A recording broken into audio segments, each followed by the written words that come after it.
बल्दियाती इंतखाबात में धांधली के इल्जामात तर्जुमान सिंध हुकूमत मुर्तज़ा वहाब और अमीर जमात इस्लामी कराची हाफिज सईमुर रहमान आमने सामने आ गए। हाफिज सईम बोले कि बल्दियाती इंतखाबात को यरगमाल बनाया जा रहा है।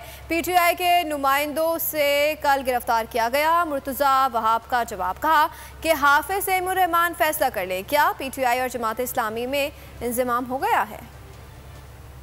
कराची का इलेक्शन क्यों यरगमाल बनाया जा रहा है? इस वक्त PTI के जितने हमारे दोस्त हैं, चेयरमैन हैं, वो सब अल्हम्दुलिल्लाह हमसे राब्ते में, हम कोशिश कर रहे हैं। कुछ लोग लापता हैं, कुछ जेलों में हैं, लेकिन बाकी दीगर अफराद से हमारा राब्ता है। एक ज़माने में हम सुनते जमात इस्लामी, मुझे जमात इस्लामी तो नहीं, अब तो एक कोई फ़र्द नज़र आता है। मतलब ये इमरान खान, नईम साहब, इंजमाम, वही सोच लगती है। सिवाय धांधली के, सिवाय कब्जे के, सिवाय लोगों को खरीदने के, लापता करने के, जबरी तौर पर उनके घरों पे छापे मार कर लोगों को इधर उधर करने के और जेलों में डालने के, हम किसी सूरत में भी ये गैर जमहूरियत कंडे इस्तेमाल नहीं करने देंगे और अपना हक इस्तेमाल करेंगे। जमात इस्लामी बहुत आगे थी और पीपल्स पार्टी तीसरे, चौथे, 5वें नंबर पे थी।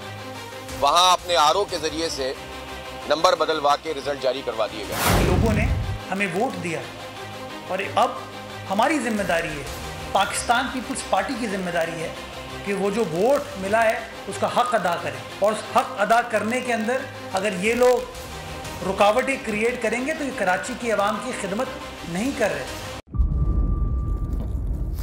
इंतज़ार था ना, चलो इस बार वो करते हैं जो इससे पहले किया ही नहीं। किस्मत की आंखों में आंखें डाल के जीतना होगा। सब में शेर जैसी राह, जर्रा जर्रा भी हर कंटेस्टेंट को लगेगा पहाड़। लड़खड़ाना नहीं है, खोल दो अपने पंख अगर आसमान छूना है। अबे लग रहा है ये सब पहले भी कहीं सुना है।